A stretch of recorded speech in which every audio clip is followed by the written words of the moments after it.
So welcome friends. जैसे कि इस हफ्ते जो हमारा टीचिंग जो हो रहा था वो लार्जली एक्वीफर की प्रॉपर्टीज को लेके हम डिस्कस कर रहे थे। तो कुछ चीजें उसमें डिस्कस की गई थी, कुछ टर्मिनोलॉजी डिस्कस की गई थी।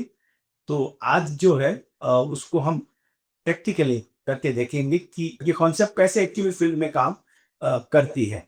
तो ये प्रैक्टिकल के माध्यम से, तो ये हमारा प्रैक्टिकल नंबर 5 है। इस प्रैक्टिकल को भी हमने 3 पार्ट में डिवाइड कर दिया है। तो ये तीनों पार्टों को हम बारी बारी देखेंगे। सूचना ये है कि अभी जो हम प्रैक्टिकल यहाँ करके दिखाएंगे वही प्रैक्टिकल आपको खुद आपके वहां से मटेरियल इकट्ठे करके वो प्रैक्टिकल करना है। और नॉर्मली यहाँ जो साधन रखे गए हैं ये बहुत ही साइंटिफिक या लेबोरेटरी इक्विपमेंट्स इंस्ट्रूमेंट्स जिसमें नहीं है। बहुत ही बेसिक जो साधन होते हैं उससे हम ये प्रैक्टिकल करेंगे। और दूसरा, क्योंकि यहाँ जितने भी सामग्री हम यूज कर रहे हैं वो बिल्कुल नेचुरल है, इसमें कुछ भी आर्टिफिशियल चीजें नहीं है। इसीलिए नॉर्मल कपड़ों के साथ ही ये प्रैक्टिकल करेंगे। अदरवाइज लेबोरेटरी प्रैक्टिकल्स के रूल्स हैं कि आपको एक एप्रन पहनना है। अ, ये 2 चीज़ें मैं इसलिए डिस्क्लोज़ कर रहा हूँ कि जब आप प्रोजेक्ट पे काम करेंगे, आप किसी न किसी गाँव में होंगे और ये कॉन्सेप्ट अगर आपको डिस्कस करनी होगी, तो किसी किस्म के साधन और व्यवस्था आपके पास हो सकती है। इससे बढ़िया व्यवस्था शायद एक गाँव में आपके पास नहीं हो सकती है। तो ये इन अ वे उस चीज़ को भी बताने और समझाने की कोशिश हम कर रहे हैं कि जब भी आप गाँव में जाओ और ये कॉन्सेप्ट्स आपको डिस्कस करनी है, तो आप बहुत ही आसानी से वहाँ जो मिल रहे साधन है, उससे आप उस व्यवस्था को लोगों के साथ डिस्कस कर सकते हैं। प्रैक्टिकल ऑब्जेक्टिव क्या है? तो बेसिकली प्रैक्टिकल में हम 3 चीज़ों को डिस्कस कर रहे हैं। 3 मटेरियल और उनकी 3 चीज़ों को डिस्कस करेंगे। तो सबसे पहला जो मटेरियल है वो स्मॉल पेबल्स एंड एग्रीगेट्स हैं, जो कि मैंने यहाँ पे एज़ अ सैंपल रखा है, आप देख सकते हैं। ठीक है। ये नॉर्मली कहीं पे भी आपको मिल जाएंगे। जरूरी नहीं है कि ये इसी तरह के हो, कुछ भी और भी शेप में हो सकते हैं और भी कलर में हो सकते हैं। तो आप उस चीज को आपको ध्यान नहीं रखना है। ये इतना ही है कि ये बहुत ही छोटी कंकर है। तो ये आप इस तरह से इसको देख सकते हैं। ये आप 2 पैसे लेंगे, इसकी हम प्रॉपर्टीज चेक कराएंगे ये क्या होते हैं और इसको क्या कहा जाएगा एक्वीफर की भाषा में। दूसरा जो मटेरियल है वो है हमारा सैंड, जो कई हिंदी भाषी राज्यों में जिसको बालू कहा जाता है। तो ये बालू है, जिसको बेसिकली यही मटेरियल है जिसमें से सैंडस्टोन बना है। तो ये चीज भी आपको कहीं से भी मिल जाएगी। नॉर्मली अगर आपके वहाँ अगर सिविल कंस्ट्रक्शन चल रहा है तो सीमेंट के साथ बालू गिलाने के लिए बालू आके तो आप वहां से भी उसको इकट्ठा कर सकते हैं। और तीसरा जो है कि हमें चाहिए क्ले चाहिए। तो वो ये देख सकते हैं हमने क्ले इकट्ठी की है। फिर से मैं कह दूं क्ले को लेके कि क्ले जो है ये बहुत ही चिकना पदार्थ होता है। नॉर्मली तालाब के जहाँ पानी भरा रहता है उसमें वो मिलता है। कई जगह पे क्ले फॉर्मेशंस होते हैं उसमें भी क्ले मिलती है। और जो कुम्हार जो लोग जो हैं, जो मटके घड़े बनाते हैं वो मटके घड़े भी क्ले से बनते हैं। तो ये क्ले जो है आप कहीं से भी इसको सोर्स करें। मैं फिर से एक बार बता दूं कि जरूरी नहीं है कि क्ले जो है ये ऐसे ही दिख रही हो, ऐसे ही कलर की हो। तो वो आप कलर से मत जाइएगा। चिकनी होनी चाहिए बेसिकली, उसमें बिल्कुल बालू का फील नहीं आना चाहिए जब हम हाथ में पानी डाल के उसको रख दौड़े। तो ये आपको तीसरा मटेरियल ये है के। इसको भी हमने एक्वीफर प्रॉपर्टीज के वक्त हमने बहुत डिस्कस किया है कि इसका रोल और ये क्या प्ले करता है जब एक्वीफर में आ जाता है। तो ये चीजों को हमने अच्छे से डिस्कस किया है। तो आप करिए। और ये तीनों चीजें हैं। अगर आप जहां से भी इकट्ठा करते हैं तो जरूरी नहीं है कि उसको एक जैसी हो सकता है कि उसमें कुछ बड़े कंकड़ पत्थर आ गए हो, इसमें कुछ बालू वगैरह आ गई हो। तो बेसिकली क्या करना है कि इस तरह की जो घर में हम यूज करते हैं बड़े खाने वाली छन्नी है, आप उसको यूज करने कीजिएगा। बहुत बारीक वाले को यूज मत कीजिएगा, हमारा ऑब्जेक्टिव चीज बहुत बारीक चीजों को इसमें से निकालना नहीं है, हमारा यही है कि अगर कोई बड़ा कंकड़ पत्थर है तो उसमें से निकल जाए, और अगर उसमें डंठल पत्ते आ रहे हैं तो उसको आप हाथ से निकाल लीजिए और उसको इसी शेप में आप इसको ले आइए। हमारे सेंटर है उसके आसपास जो चीजें मिलती है, अब ये उसी चीजों से किया है। नॉर्मली अगर आपको क्ले मिलने में अगर मुश्किल होती है तो आप कोशिश कीजिए कि जो आपके वहाँ अगर कोई कुम्हार का काम करते हैं, मिट्टी बड़े का काम करते हैं, तो उनसे आपको इसको सोर्स कर लीजिए। अगर ये बड़े चक्के होते हैं, क्योंकि ये जब जम जाती है क्ले, तो बड़े चक्के बन जाते हैं, तो उसको थोड़ा पीस लीजिए हाथ से थोड़ा, या किसी पत्थर से इसको थोड़ा कूट लीजिए, और कूटने के बाद इस तरह से छन्नी से आप इसको छान लीजिए। तो ये 3 मटेरियल हमने इकट्ठे किए हैं, जिसको हम एक्वीफर, ये इसमें कैसा एक्वीफर बनेगा, इस चीज को हम टेस्ट करेंगे। अब टेस्ट क्या करेंगे, तो टेस्ट हमें बेसिकली क्या करना है, तो बेसिकली एक हम कैलकुलेट करेंगे कि उसकी पोरोसिटी क्या है मटेरियल। तो ये तीनों मटेरियल के पोरोसिटी को हम देखेंगे अच्छे से। दूसरा टेस्ट क्या करेंगे, हम परमेबिलिटी को भी कैलकुलेट करेंगे, परमेबिलिटी क्या है। तीसरा है कि जब खे इंटरप्ले कर दी है तो कहीं ना कहीं एक्वीफर सिस्टम्स बनता है, जैसे आपने कन्फाइंड एक्वीफर, अनकन्फाइंड एक्वीफर, ये सब चीजों को सुना होगा। तो सैंड एंड क्ले का मिक्सचर जो है कहीं ना कहीं उस तरह की व्यवस्था खड़ी करता है, तो उसको भी हम देखेंगे कि इसको हमें कैसे एक्वीफर सिस्टम्स इंटरप्ले होती है। ठीक है। मैं आपको इसमें बारी बारी बता देता हूँ कि इसमें साधन क्या लगेंगे। तो आप इन चीजों को पहले से इकट्ठा करके रखिए। तो सबसे पहला है कि मेटेलिक स्केल, जो आप सबके पास होगी, तो ये आप कहीं से भी इकट्ठा कर लीजिए। छोटी वाली होगी तो भी चलेगा, बड़ी वाली है तो भी चलेगा, ठीक है। तो ये मेटेलिक स्केल जो नॉर्मल है हमारे पास, वो हमने यूज की है। अ, और एक मेजरिंग इक्विपमेंट जो है, तो बेसिकली एक इंजेक्शन सीरीज है।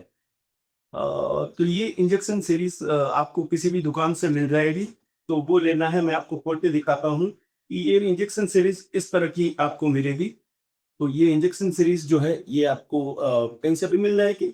हमने कुछ इस पे प्रिंटेड पैसे 22 रुपये लिखे हैं, और इसमें सुई का हमें काम दिए, तो जब भी हमें काम करना था हम सुई को यहाँ से निकाल लेंगे और ये चीज को इस्तेमाल करेंगे। ये सिरिंज जो है वो 10 ml की कैपेसिटी का है, और इसमें एक एक ml पे मार्किंग किया हुआ है, और इससे भी छोटा वन, उससे भी छोटे वर्जन को इसमें मार्क किया हुआ है। तो ये आप बहुत बेहतर तरीके से मैं किसी भी वॉल्यूम के मेजरमेंट के लिए ये चीज काम की है। तो ये चीज भी हमें इकट्ठा आपको कहीं से कर लेनी है।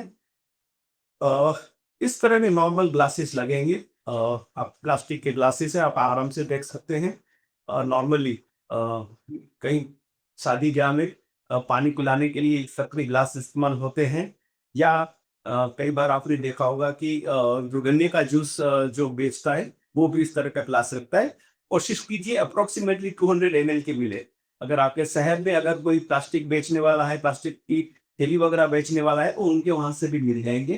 तो बेसिकली हमें 3 3 और 2 ऐसे करके हमें ये ग्लास लगेंगे, 7 ग्लास 8 ग्लास लगेंगे। ठीक है? तो ये 8 ग्लास को हमें रखना है।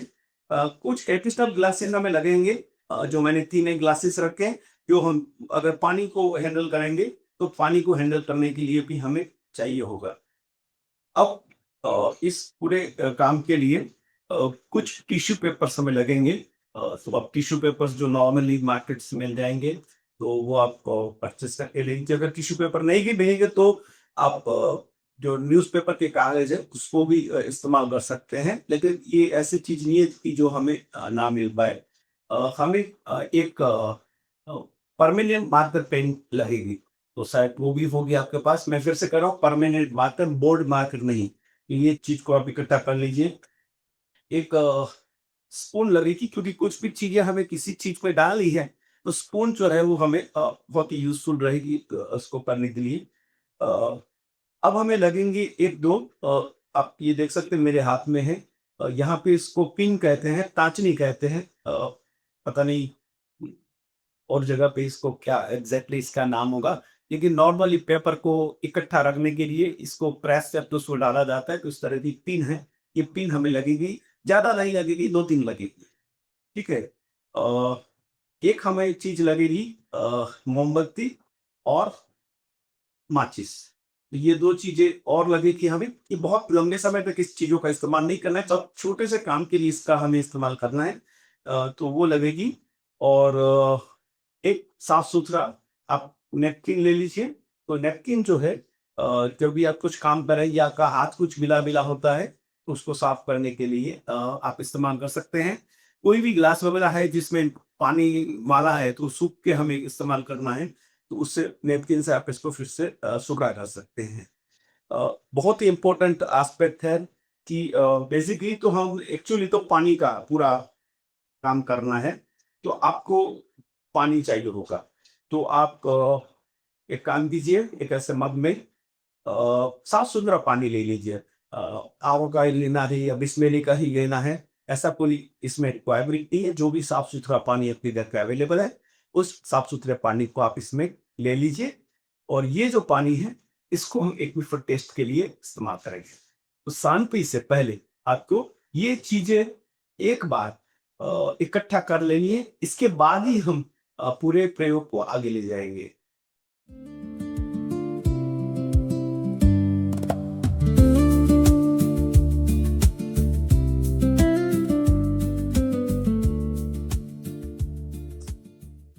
अ, तो सबसे पहला स्टेप है कि हमें बहुत अच्छे तरह से और जितना हो सके उतना हम प्रिसाइज कैलकुलेशंस करना चाहेंगे।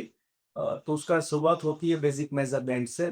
वो बहुत इंपॉर्टेंट एस्पेक्ट है कि जो 8 ग्लास मतलब हम यूज़ करने वाले हैं, इन आठों ग्लास में 170 एमएम पानी एमएल पानी भरेंगे। और ये इंजेक्शन सिरिंज जो है उसको हम यूज़ करेंगे अच्छे से। जैसे अ, ये तो ऐसे करके बारी-बारी आपको इसके अंदर 170 भरना है। तो ये आपको बारी-बारी इसमें 17 बार अगर आप डालेंगे तो 170 एमएल हो जाएगा।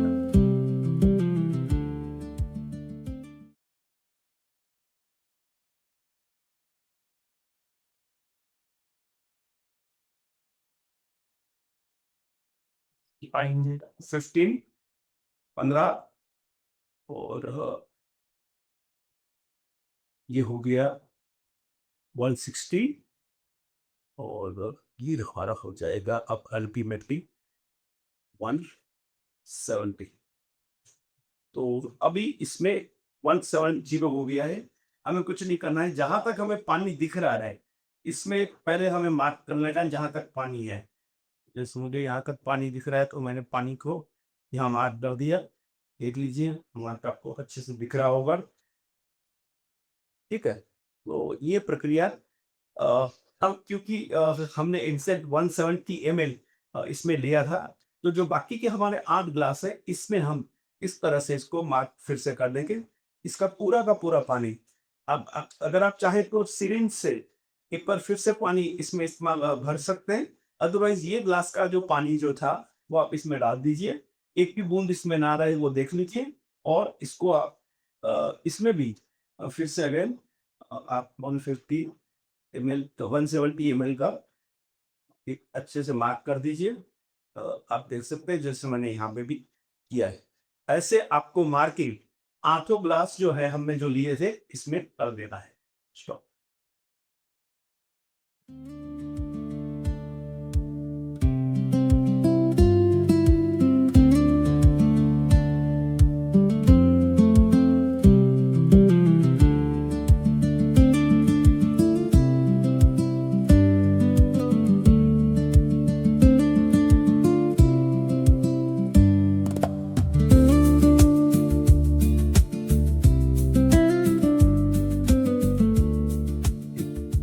तो इस तरह से हमने देखा, आपने देखा कि हमने आठों क्लास में हमने एक अच्छे से 150 एमएल 170 एमएल को हमने मार्क कर दिया है। और अब इन ग्लासों को मैं एक्चुअली 3 पार्ट में डिवाइड कर देता हूँ। जो पोरोसिटी का टेस्ट है उसमें हमें 3 ग्लास लगेंगे, तो इसको मैं साइड में रख लेता हूँ। जो एक्विफर टाइप के लिए अगर हमें 2 ग्लास लगेंगे तो उसको मैं साइड में रख देता हूँ।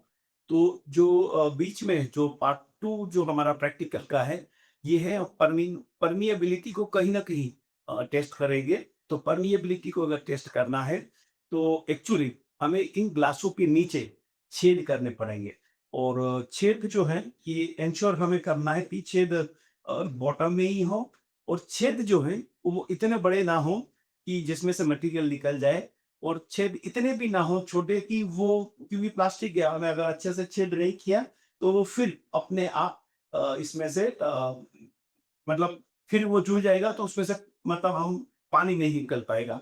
तो उसको इंश्योर करने के लिए अच्छे से छेद इंश्योर करने के लिए जो सही विधि है वो ये है कि आप ये जो पिन है इस तरह की भी पिन को इस्तेमाल करें और ये जो पिन जो है इसको गर्म करके इसके अंदर हम छेद करेंगे। तो अच्छे से ये चेक करना है। हर एक में अगर आप देखेंगे कम हम 5 चेक करेंगे, इससे ज़्यादा चेक नहीं करेंगे क्योंकि हमारा ऑब्जेक्टिव थोड़ा ही पानी बाहर निकले उसको मॉनिटर और मेज़र करना है। तो इस तरह से हम इसको कार्य को करेंगे। मैं भारती बहन को कहूँगा कि भारती बहन का आए और इसमें छेद करने की प्रक्रिया में मदद करें, बस। क्योंकि ये थोड़ा गर्म होगा चीज़, तो आप उसको अच्छे से अपना ही उसको थोड़ा पकड़ लीजिए इसकी सहायता से टिश्यू पेपर की सहायता से पकड़ लीजिए और जैसे ये मैं गरम कर रहा हूँ और गरम करने के बाद अ, आपको एक थोड़ा-सा ही अगर आप करेंगे तो आराम से हो जाएगा छेद, अगर आप देखेंगे तो इस तरह से। ये एक छेद मैंने कर दिया, थोड़ा केयरफुल रहिएगा ये काम करने में। मैंने डायगोनली एक दूसरा छेद दोबारा थोड़ा और गरम चाहिए होगा इसको।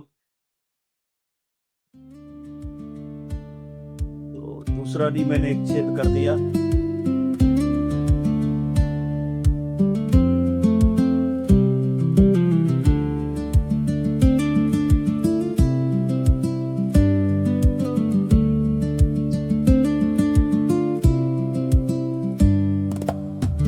तो इस तरह से आपको तीनों लीफ छेद कर लेने हैं।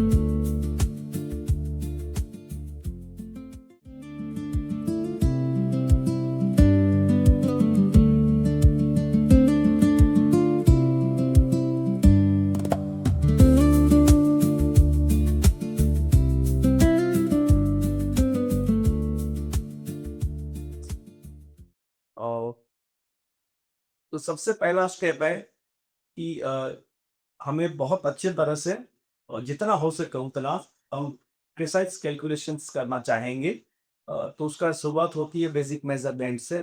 वो बहुत इंपॉर्टेंट एस्पेक्ट है कि जो 8 ग्लास मतलब हम यूज़ करने वाले हैं, इन आठों ग्लास में 170 एमएम पानी भरेंगे और ये इंजेक्शन सिरिंज जो है उसको हम यूज़ करेंगे अच्छे से जैसे अ, ये तो ऐसे करके बारी-बारी आपको इसके अंदर 170 भरना है।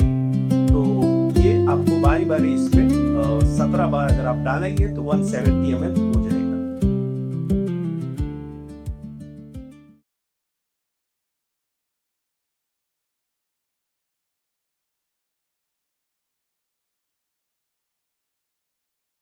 पाएँगे 15 15 और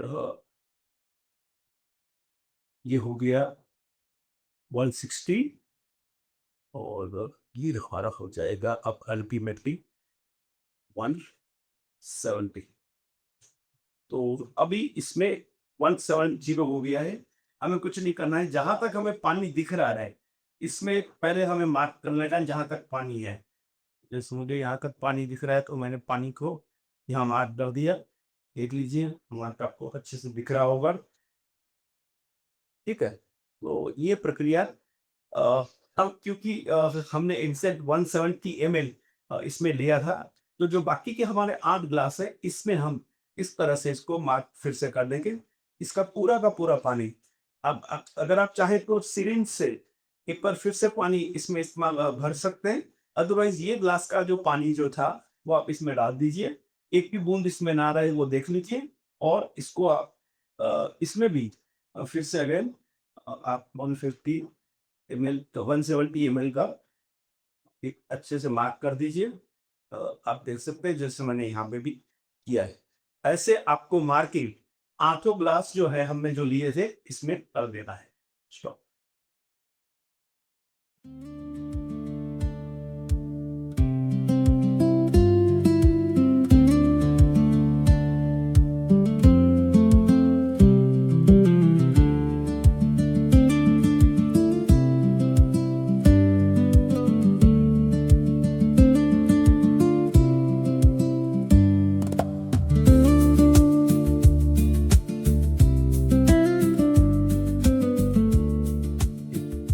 तो इस तरह से हमने देखा आपने देखा कि हमने आठों क्लास में हमने एक अच्छे से 150 ml 170 ml को हमने मार्क कर दिया है।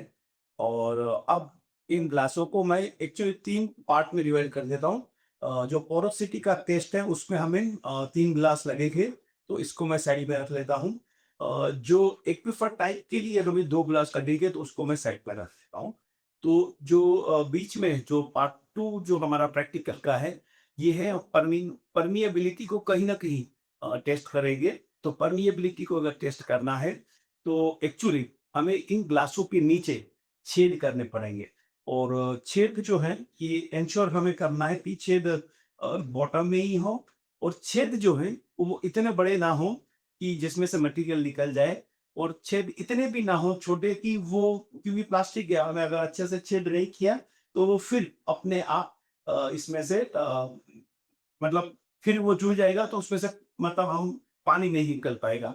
तो उसको इंश्योर करने के लिए, अच्छे से छेद इंश्योर करने के लिए जो सही विधि है वो ये है कि आप ये जो पिन है इस तरह की भी पिन को इस्तेमाल करें। और ये जो पिन जो है इसको गर्म करके इसके अंदर हम छेद करेंगे। तो अच्छे से ये छेद करना है हर एक में। अगर आप देखेंगे कम हम 5 छेद करेंगे, इससे ज़्यादा छेद नहीं करेंगे, क्योंकि हमारा ऑब्जेक्टिव थोड़ा ही पानी बाहर निकले उसको मॉनिटर और मेज़र करना है। तो इस तरह से हम इसको कार्य को करेंगे। मैं भारती बहन को कहूँगा कि भारती बहन का आए और इसमें छेद करने की प्रक्रिया में मदद करें। बस। क्योंकि ये थोड़ा गर्म होगा चीज़, तो आप उसको अच्छे से अपना ही उसको थोड़ा पकड़ लीजिए इसकी सहायता से, टिश्यू पेपर की सहायता से पकड़ लीजिए। और जैसे ये मैं गरम कर रहा हूँ, और गरम करने के बाद अ, आपको एक थोड़ा-सा ही अगर आप करेंगे तो आराम से हो जाएगा छेद, अगर आप देखेंगे तो इस तरह से। ये एक छेद मैंने कर दिया। थोड़ा केयरफुल रहिएगा ये काम करने में। मैंने डायगोनली एक दूसरा छेद दोबारा थोड़ा और गरम चाहिए होगा इसको। तो दूसरा भी मैंने एक छेद कर दिया।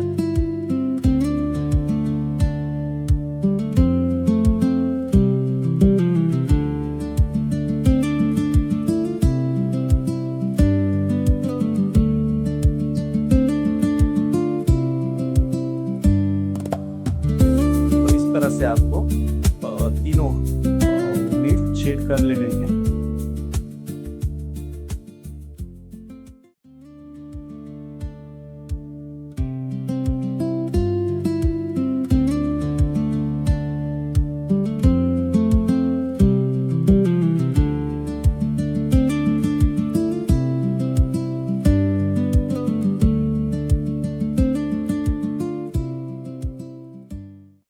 तो, ये जो पहला जो हमारा एक्सपेरिमेंट जो है वो है कि हम पोरोसिटी को कैलकुलेट करेंगे। 3 मटेरियल जो आपके सामने रखे हैं, वो तीनों मटेरियल की पोरोसिटी को हम चेक करेंगे। और ये 3 ग्लास जो है जिसमें बॉटम में छेद नहीं है, वो वाले 3 ग्लास यूज करेंगे, जिसमें हमने 170 ml मार्किंग किया था।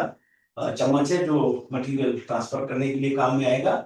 सिरिंज फिर से विदाउट नीडल, हम पानी कितना इस्तेमाल करेंगे उसको कैलकुलेट करने के लिए है, और पानी इस पूरे प्रयोग में लगेगा। मैं मोटे मोटे तौर पे आपको इसकी विधि बता देता हूँ कि इसकी विधि क्या होगी। तो ये ऐसा है कि आप यहाँ पे देख लीजिए बेसिकली कि पोरोसिटी का जो कैलकुलेशन जो है वो हम वॉल्यूम बाय वॉल्यूम करेंगे। परसेंटेज वगैरह और कुछ भी अगर चीजें देखनी हो तो वेट बाय वेट भी हो सकता है, लेकिन मटेरियल की पोरोसिटी मेजर करने के लिए रेकमेंड किया गया है कि आप वेट बाय वेट ना करते हुए वॉल्यूम बाय वॉल्यूम कैलकुलेशन करें। अब इसका मतलब ये हुआ कि आपने जो मटेरियल लिया है वो कितना वॉल्यूम का लिया है और उसमें वो पानी कितने वॉल्यूम तक उसमें जाएगा। तो ये मिलाने से ये, क्योंकि दोनों हमें वॉल्यूम में चाहिए, इसीलिए पूरा का पूरा हमने सिस्टम जो है वो वॉल्यूमेट्रिक मेजरमेंट पे रखा है। फिर से मैं आपके सामने 3 ग्लास है। पहले में हम एग्रीगेट्स भरेंगे छोटे वाले, दूसरे में हम सैंड भरेंगे और तीसरे में हम क्ले भरेंगे। कहां तक भरेंगे? तो जो 170 ml मार्क है वहां तक हम भरेंगे तीनों में। और इसके बाद हम बारी बारी इसमें पानी डाल के देखेंगे कि पानी उसने कितना एब्सॉर्ब किया। तो उसका तरीका भी जब वहां हम करेंगे तब पता चलेगा, लेकिन उसको हम यहाँ पे मेजर करेंगे। तो ये हमारा आ जाएगा वैल्यू ए और ये हमारा आ जाएगा वैल्यू बी। और परसेंटेज निकालने का फॉर्मूला ये है कि आपको कितना पानी एब्सॉर्ब हुआ मटेरियल में और मटेरियल का कितना वॉल्यूम था उससे डिवाइड करके हम 100 से मल्टीप्लाई करेंगे तो हमें पता चल जाएगा कि हाँ इस मटेरियल में पोरोसिटी कितनी है। ठीक है, तो कैसे एग्जैक्ट प्रैक्टिकलिटी है उसको भी हम अभी देख लेते हैं। सबसे पहले आपको ग्लास लेना है और ये बड़े मटेरियल है तो इसको हम इसके अंदर अच्छे से भर लेंगे। जब आप भरो तो इसको थोड़ा थोड़ा इस तरह से हिला लेना है ताकि ये जो है पूरा ऐसा ना हो कि बीच में ज्यादा वॉइस वगैरह बिना वजह रह जाए।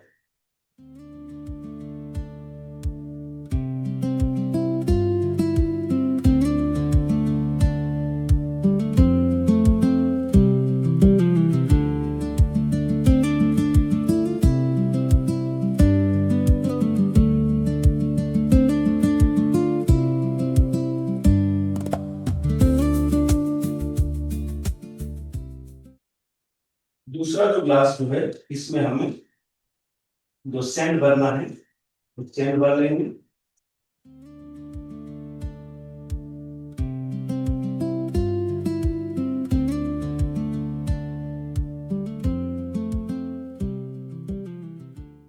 कहां तक भरना है? तो जो 170 ml का हमारा मार्क है वहां तक हमें ये मटेरियल को इसके अंदर भरना है।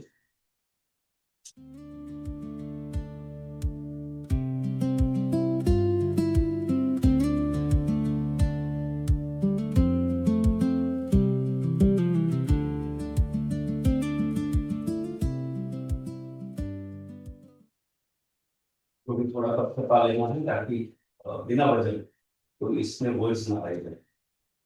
लगता है कि ये हो गया है 170 ml मार्क तक का।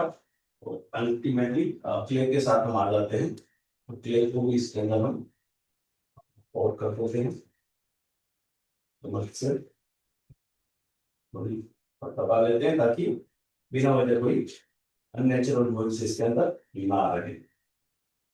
आपको लगेगा कि भाई क्ले में कंकड़ दिख रहे हैं छोटे छोटे, वो एक्चुअली कंकड़ नहीं है, क्ले का ही पोर्शन है जो एक्चुअली ब्रेक नहीं हुआ है।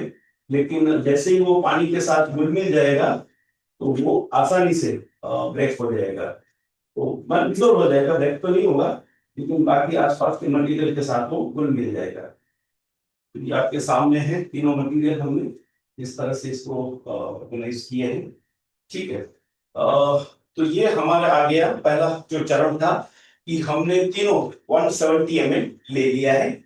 अब हम शुरू करते हैं कि पहला जो मटेरियल है जो 170 ml मटेरियल का वॉल्यूम तो 170 ml है, वो पानी कितना रख पाएगा अपने पास। अब उसका तरीका ये है कि हम बारी बारी इसमें पानी डालेंगे और जब पानी डालेंगे तो उतना पानी डालेंगे कि नीचे तक भी पहुंच जाए पानी और ऊपर चिपचिपा मतलब ऊपर बहुत ही मतलब हमें पानी दिखाई ना दे, चमके नहीं पानी, उस तरह की कंडीशन हो। इसके लिए हम इसको फिर से यूज करेंगे और पहले शुरू शुरू में हम 10-10 ml डालेंगे, बाद में हम 5-5 ml डालेंगे और लास्ट में हम 1-1 ml डालेंगे ताकि ऐसा ना हो कि हमें बाद में पानी निकाल के रिकवरी करके फिर कैलकुलेशंस करने पड़े। ठीक है, तो ये मैं इसको ले लेता हूँ। पहली एक्सरसाइज पहले ग्लास में डाल रहे हैं, आपको काउंट करना है कि कितना पानी गया, क्योंकि अगर आप काउंट नहीं करेंगे तो पता नहीं चलेगा। काउंट करने के लिए एक और काम करते हैं, आप मेरे को माचिस दे दीजिए।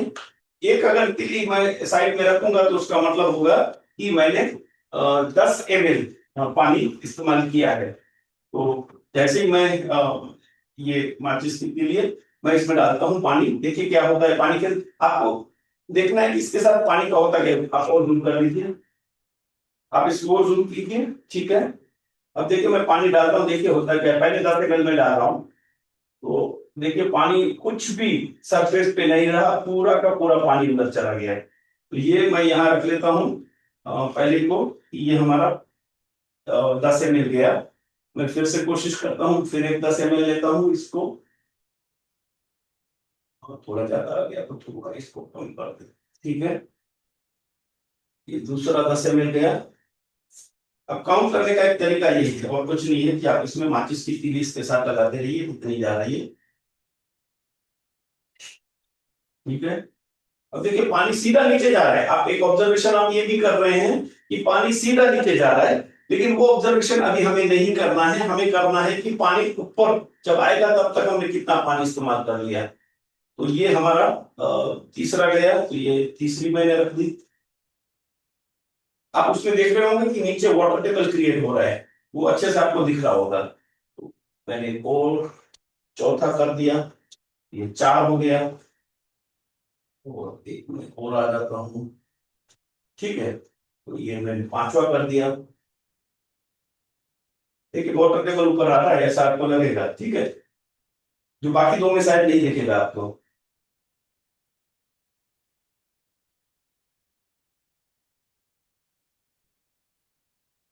छठा भी हो गया।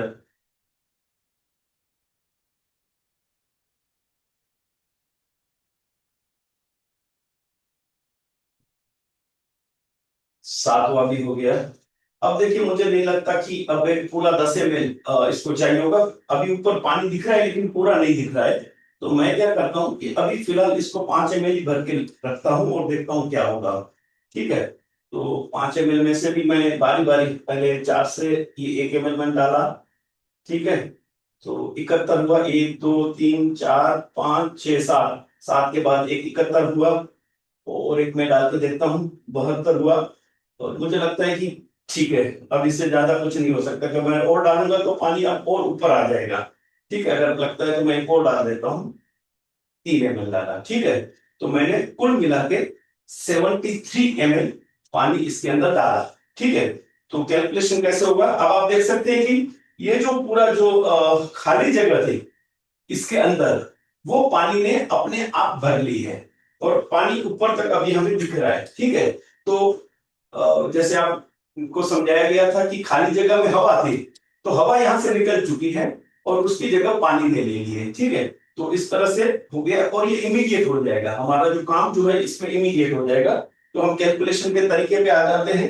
तो ये 170 ml था और इसके अंदर हमारा जो पानी गया वो 73 ml गया, ठीक है। अब इसका भी यूनिट ml है और इसका भी यूनिट ml है, वो ध्यान रखिएगा, ठीक है। तो अब हम कैलकुलेशन करते हैं कि B अपॉन A क्या होता है, उसकी वैल्यू। तो आपको क्या करना है, 73 को डिवाइड करना है 170 से। तो ये हमारा आ गया 42, और इसको मैं 100 से मल्टीप्लाई करूं तो आ जाता है 42.94। तो ये हमारा परसेंटेज हो गया। अब मोटे मोटे तौर पे अगर कोई पूछे मुझे कि भाई इसमें कितना परसेंटेज वॉइड्स था या पोरोसिटी थी, तो अगर आपको बहुत प्रिसाइज नहीं बताना है तो आप बोल सकते हैं कि इसमें 43% जितना पोरोसिटी था, ठीक है। और ये पूरी जो प्रक्रिया है, हमने मोटे मोटे तौर पे बहुत ही अच्छे तरीके से इसको कंक्लूड किया है इसको।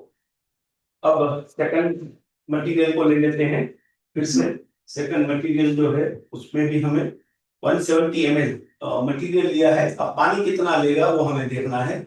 और आप देखना पानी की स्पीड, जैसे वो बहुत ही जल्दी नीचे पहुंच गया था तो उसको भी देर लगेगी। आपको थोड़ा वेट वेट करके डालना है, ताकि ऐसा ना हो कि आप एक्स्ट्रा पानी डाल देंगे और उसके बाद उसको आपको निकालना पड़ेगा। तो ये प्रयोग करने के लिए पहले मैंने 10 ml ले लिया, ठीक है। और ये एक 10 ml मैंने इसके अंदर डाल दिया।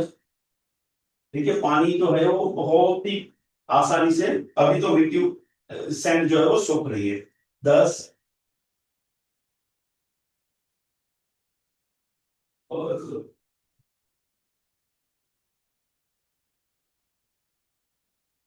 20।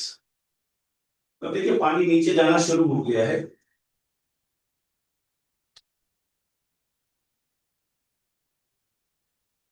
तो थोड़ा ऐसे पूरे स्प्रेड हो जाए उस तरह से भी आप डालिए इसके अंदर।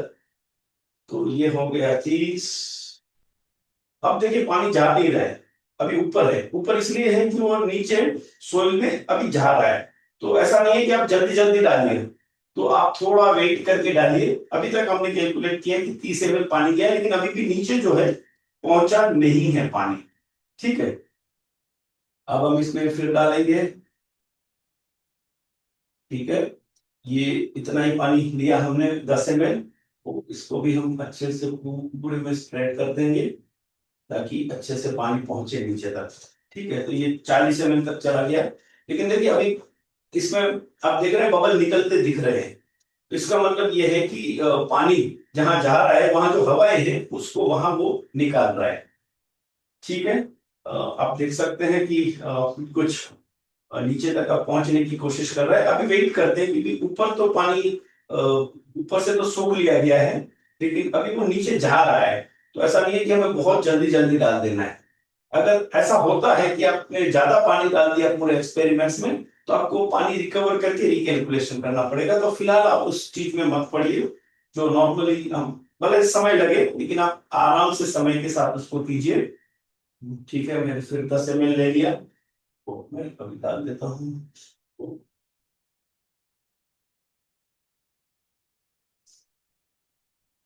मैंने 5वां भी डाल दिया।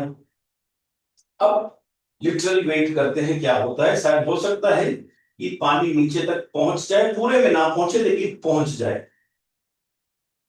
आप पहले वाले के साथ इसका कंपैरिजन कर सकते हैं कि पानी स्लोली नीचे जा रहा है। जो एक्चुअली परमिएबिलिटी की बात आएगी, तो परमिएबिलिटी में हम टाइम को कैलकुलेट करेंगे। यहाँ पे हमें टाइम कैलकुलेशन से कोई ज्यादा मतलब नहीं है, हमें पूरे वॉल्यूम के मतलब से। आप देखिए कहीं कहीं पे वो ऑलमोस्ट नीचे तक पहुंच गया है। अगर आप देखेंगे तो मैं इसको और थोड़ी देर के लिए रख दूंगा, तो ये शायद अच्छे से नीचे तक पहुंच जाए। अगर नहीं पहुंचेगा तो मैं बारी बारी एक दो बूंद, एक दो ml डाल के इसको हम बहुत ही अच्छे से प्रिसाइज करेंगे। जैसे इस तरफ तो नीचे पहुंच गया है पानी, अगर आप देखेंगे तो, लेकिन इस तरफ अभी बाकी है। लेकिन मुझे लगता है कि अभी इस एक्वीफर में सफिशियंट स्ट्रेंथ है, मतलब पानी की स्ट्रेंथ है कि वो ग्रेविटी पुल से नीचे चला जाए। ठीक है, और मुझे लगता है पूरा नीचे तक भी अभी मिल गया है। तो मुझे नहीं लगता है कि कुछ और ज्यादा इसमें अभी पानी डालने की जरूरत है। ये पूरा का पूरा जो है ये हो गया है। तो अगर हम जल्दी जल्दी 10 और डाल देते तो वो पानी ऊपर तैरता। अगर वो पानी तैरता तो हमें रिकवर करके उसमें से कैलकुलेशन के लिए हमें निकालना पड़ता। तो ये हमारा 1 2 3 4 और 5, तो ये 5 मिली मतलब 50 ml हमारा पानी गया था। तो इस मटेरियल की हमारी जो पोरोसिटी है, फिर से मैं लिख देता हूं यहाँ पे 50। और ये हमारा ml में है, इसको डिवाइड करते हैं 50/170। तो बेसिकली हमारा 50/170 करते हैं और उसको 100 से मल्टीप्लाई करते हैं, तो आंसर आता है 29.41%। ठीक है, अगर कोई क्रूड वे में मुझे पूछे कि भाई इसका आप मुझे बताइए कि क्या है, तो मैं बोलूंगा कि भाई 30% है, चलेगा। अगर इतना नियर बाय आंसर आपका चलेगा कि भाई ये जो मटेरियल जो है उसका पोरोसिटी जो है वो 30% है। तो इस तरह से बहुत ही सामान्य साधनों से हमने ये मटेरियल का भी पोरोसिटी निकाल दिया। एक और चीज है कि अगर आप जितना बड़ा इक्विपमेंट लेंगे, आपकी एरर ऑफ मार्जिन जो है वो रिड्यूस होता जाएगा। बहुत ही छोटा लेंगे, आप बोलेंगे मैं नहीं कर पाऊंगा, तो वो बहुत ही मतलब 2 सेंटीमीटर जितना ही कुछ लेके करूंगा, होगा तो उसमें भी, लेकिन उसमें एरर ऑफ मार्जिन ज्यादा आएगा। तो इसलिए हमें लगा कि ये कंफर्टेबल साइज है करने के लिए। ठीक है, अब आ जाते हैं तीसरे वाले मटेरियल में, जो कि है हमारा क्ले।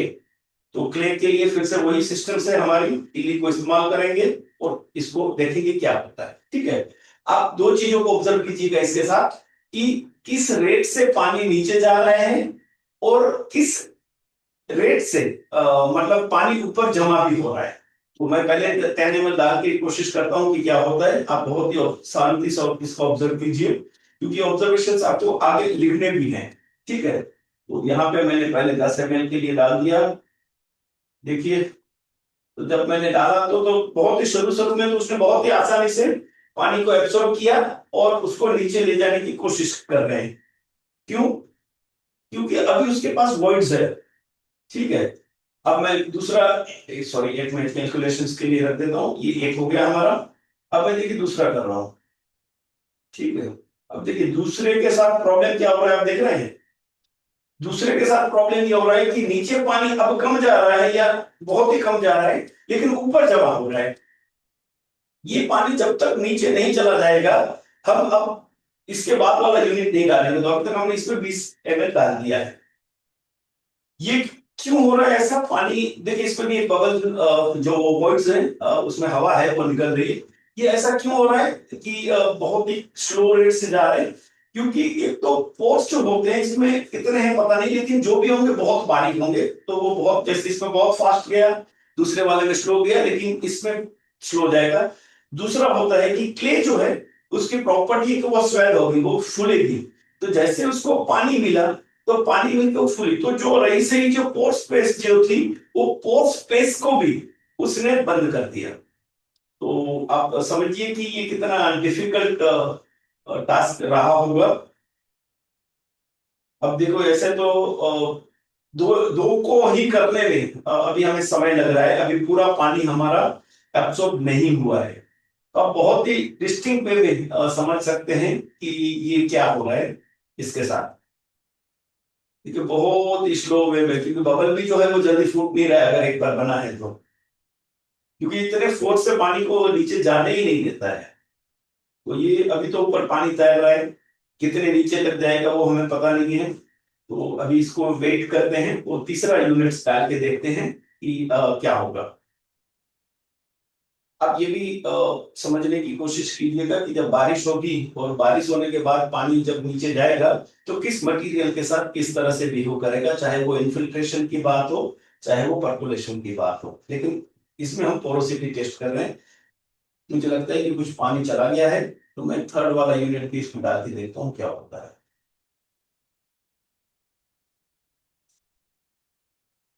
ठीक है, ये तीसरा मैंने ले लिया। मैं तीसरा एक यूनिट भी इसके अंदर अभी डाल के देखता हूँ क्या होता है।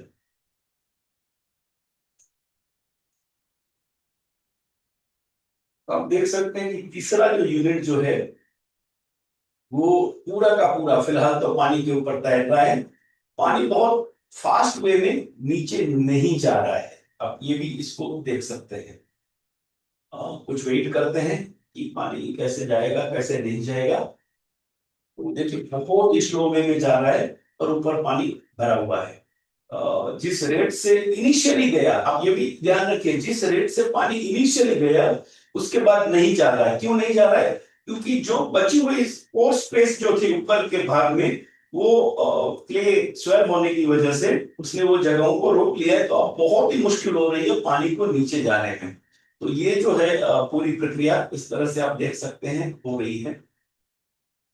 अब आपको ये प्रयोग पूरा कंटिन्यू करना है, लेकिन क्योंकि हमें पहले से अंदाजा था इस मटेरियल के बारे में, तो हमने क्या किया है कि हमने कल एक इस पूरे मटेरियल को इस तरह से हमने रखा था। और ये जो है मैं आपके सामने अभी प्रस्तुत कर रहा हूँ। सिमिलर वे में हमने इस पूरी प्रक्रिया को रखा था। और पूरी प्रक्रिया में देखिएगा, अभी तक हमने जितना भी पानी इस्तेमाल किया था उस वक्त तक हमने 85 ml पानी इसके अंदर इस्तेमाल किया था। और 85 ml के बाद भी नीचे अभी थोड़ी क्ले सूखी हुई है। ये कल का प्रयोग है, आप देख सकते हैं। आज 30 तारीख है, कल 29 तारीख थी। तो आप देख सकते हैं कि इसमें बिल्कुल 24 घंटे के बाद पानी तो पूरा का पूरा सोख लिया है, लेकिन अभी तक वो पानी नहीं पहुंचा है नीचे तक। तो इसका मतलब ये है कि इसको तो कैलकुलेट करना मतलब बहुत लंबा प्रयोग का समय लगेगा। तो जो ड्यूरेशन अभी इस वीडियो के लिए हमारे पास है उसमें तो शायद इसको हम कंक्लूड नहीं कर पाएंगे। लेकिन एक चीज हम करके देखते हैं कि भाई इसने इसमें हुआ क्या है। तो 85 ml हमने इसमें पानी डाला था, और अभी मान लीजिए कि ये और 10 ml पानी से या नीचे तक पहुंच जाता, तो अभी मैं मान के चलता हूं कि हमने इसमें कुल मिला के 95 ml पानी डाला है। तो ये अनुमान है मेरा, तो इसको आप समझिएगा कि कैलकुलेशन पर्पस के आपको पूरा समय लेना है इसको प्रयोग करने में, लेकिन कैलकुलेशन पर्पस के लिए मैं इसको अभी थोड़ा फास्ट फॉरवर्ड इस तरह से कर रहा हूं। 85 ml हमने कल इसमें डाला था, अभी भी पानी नीचे तक पहुंचा नहीं है। अभी मैं मान के चल रहा हूं कि शायद पहुंच जाएगा, और 10 ml डालने में समय जितना भी लगा, समय के साथ हमें कोई प्रॉब्लम नहीं है। तो मैं मान के चलता हूं कि इसमें हमने 95 ml पानी पूरे में जाएगा, तब तक ये पानी इसकी बॉटम तक पहुंच जाएगा। तो पोरोसिटी पॉइंट ऑफ व्यू से अगर हम देखते हैं तो कैलकुलेशन करेंगे तो कितना होगा, तो 95 डिवाइडेड बाय 170, और इसको अगर हम कैलकुलेट करेंगे तो ये आता है 55.88%। अगर कोई मुझे पूछे राउंड ऑफ करके बताओ तो ये हो जाएगा 56%। तो ये जो है हमारा कैलकुलेशन इस तरह से हमारा आ रहा है। तो इस तरह से आप देखेंगे। अब ऑब्जर्वेशन क्या है, तो ऑब्जर्वेशन में मैंने यही पूछा है कि भाई मटेरियल जिसकी लो पोरोसिटी है, तो हमें पता चल रहा है एट प्रेजेंट हमारे पास जो सैंड है, सैंड की पोरोसिटी ये 3 मटेरियल में, ये एब्सोल्यूट आंसर नहीं है, वो आप समझ लीजिएगा कि ये एब्सोल्यूट आंसर नहीं है, इससे भी कम वाली पोरोसिटी भी हो सकती है। लेकिन फिर एट प्रेजेंट जो हमने जो काम किया उसमें हमारे सैंड में सबसे कम पोरोसिटी मिल रही है, और क्ले जो है उसमें हमें 56% पोरोसिटी मिल रही है। ठीक है, तो ये इस प्रयोग का हमारा ऑब्जर्वेशन है, इसे आप एब्सोल्यूट आंसर को की तरह इसको ना देखिएगा, लेकिन फिर भी जो शुरुआत में हमने तीनों मटेरियल को जब प्लेट में रखा था तो हमें बिल्कुल अंदाजा नहीं था कि किसकी पोरोसिटी की वैल्यू क्या है, कम ज्यादा क्या है वो भी पता नहीं था। हम तो ऐसे मान के चल रहे थे, मैं आपको बताऊं कि जब हमने देखा तो हमें तो लगता था कि सबसे ज्यादा तो पोरोसिटी इसमें होनी चाहिए थी, क्योंकि बहुत बहुत जगह दिख रही थी। लेकिन अल्टीमेटली हमने देखा कि क्ले में बहुत पोरोसिटी होती है, और ये बात आपको बार बार जब टीचिंग हुई थी तब भी आपने देखा होगा कि क्ले हमें दिख नहीं रहा है लेकिन वो बहुत ही पोरस है।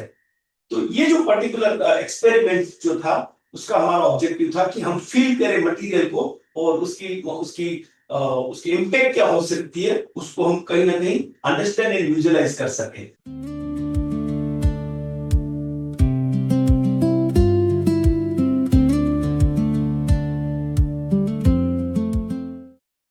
तो अब जो प्रैक्टिकल के सेकंड पार्ट में हम आगे बढ़ते हैं, और ये जो प्रैक्टिकल का जो सेकंड पार्ट जो है उसका जो हमारा जो ऑब्जेक्टिव है वो है कि हम कहीं ना कहीं एक्चुअली में परमिएबिलिटी के रेट को, आप थोड़ा समझ लीजिएगा, हम रेट की बात कर रहे हैं, किस रेट से पानी मटेरियल में ट्रैवल करता है।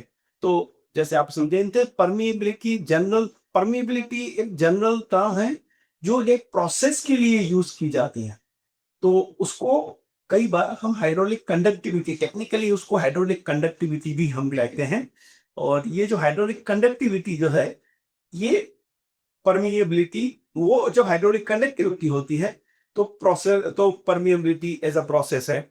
अगर फास्ट हाइड्रोलिक कंडक्टिविटी है तो परमिएबिलिटी हम कहते हैं हाई है, अगर लो हाइड्रोलिक कंडक्टिविटी है तो हम कहते हैं वो लो है।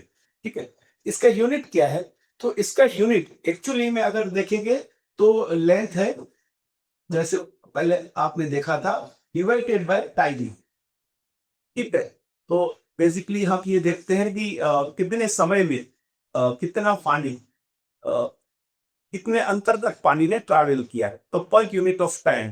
तो यहाँ पे यूनिट ऑफ टाइम जो है सेकंड हो सकता है, मिनट हो सकता है, घंटा हो सकता है, डिपेंड्स, और वह कुछ भी हो सकती है, लेकिन हम हमारे प्रयोग के लिए इसको डिसाइड करेंगे। तो ये प्रयोग हम करेंगे आगे चल के। इसमें वही 3 मटेरियल हमें लेने हैं। हमने बेबल्स लिए हैं, एग्रीगेट्स लिए हैं छोटे वाले, सैंड ली है, और वही क्ले ली है, वो तीनों मटेरियल लिए। अब वो तीनों ग्लास लिए हैं जिसमें एक्चुअली मार्किंग जो है वो हमारा 170 ml तक का है, लेकिन अब इसमें नीचे हमने छेद कर दिए हैं, क्यों छेद कर दिए ताकि हमें पता चले कि पानी नीचे से निकलेगा तो हमें पता चल जाएगा कि हाँ ये पानी की किस रेट से इसमें पानी को बह रहा है। ठीक है, क्योंकि हमने छेद किए थे, छेद ठीक हुए हैं कि नहीं हुए हैं, तो वो आप थोड़ा तीनों ग्लासेस में आपको पहले डिटरमाइन कर लेना है कि पानी अच्छे से उसमें से निकलेगा कि नहीं निकलेगा। तो थोड़ा सा मैं इसमें पानी डाल के देखता हूँ क्या होता है, ताकि एक बार कंफर्म हो जाए हमारा काम। तो देखिए मैं डालता हूँ तो नीचे से पानी निकल रहा है, अगर आप देखेंगे तो। ठीक है, तो ये पानी इसमें से निकल रहा है, ये कंफर्म है। अब मैं दूसरा ग्लास ले लेता हूँ, फिर दूसरे ग्लास में क्या होता है, तो दूसरे ग्लास में अगर आप देखेंगे तो उसको भी देखेंगे पानी निकल रहा है कि नहीं निकल रहा है। अगर नहीं निकल रहा है किसी भी तरह से, देखिए इसमें थोड़ा मुश्किल आ रहा है पानी को बाहर निकलने में, तो इसका मतलब है कि इसके छेद जो है थोड़े बड़े करने पड़ेंगे। और मैं तीसरे क्लास में आ जाता हूँ कि तीसरे क्लास में क्या है। तीसरे क्लास में भी अगर आप देखेंगे तो ये अभी भी इसके जो छेद जो है वो ठीक से कार्य नहीं कर रहे हैं। ये ऐसा भी हो सकता है कि छेद जो है, क्योंकि हमने गर्म चीज से किया था, तो छेद जो है फिर से ढक गए हो। एक बार फिर इसको तीनों को मतलब एक बार आप कंफर्म कर लीजिए, ये छेद जो है वो इसमें ठीक से काम करे। ऑफ बहुत ही इम्पोर्टेंट एस्पेक्ट है कि आप जो भी ग्लासेस जो छेद वाले थे फिर उसको आप एक बार थोड़ा सा पानी डाल के टेस्ट कर लीजिए कि पानी ठीक से बाहर निकल रहा है कि नहीं निकल रहा है। अगर बिल्ली इसमें अच्छे से पानी बाहर निकल रहा है,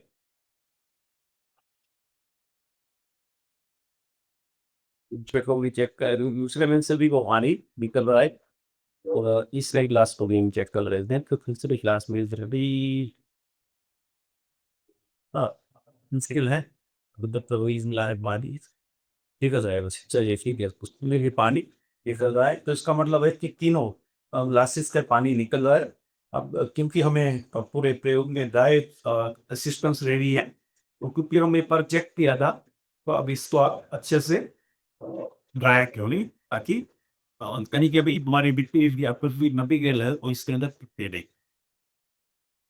तो एक बार हम समझ लेते हैं पहले कि इसमें किस तरह से ऑब्जर्वेशन लिए जाएंगे और उस ऑब्जर्वेशन को कैसे कैलकुलेट करके कुछ डिटरमाइन किया जाए। तो इसके लिए भी एक टेबल बनाया है। टेबल में आप देखिए कि तीनों जो मटेरियल लिया है, तीनों में हमने क्योंकि मार्किंग जो था हमारा वो 170 ml तक का मार्किंग है, तो हम मटेरियल 170 ml लेंगे। लेकिन यहाँ पे 170 ml का इन वे इतना महत्व नहीं है, जितना महत्व ये है कि मटेरियल की हाइट क्या है। तो जिसको मैंने कहा है पैरामीटर ए।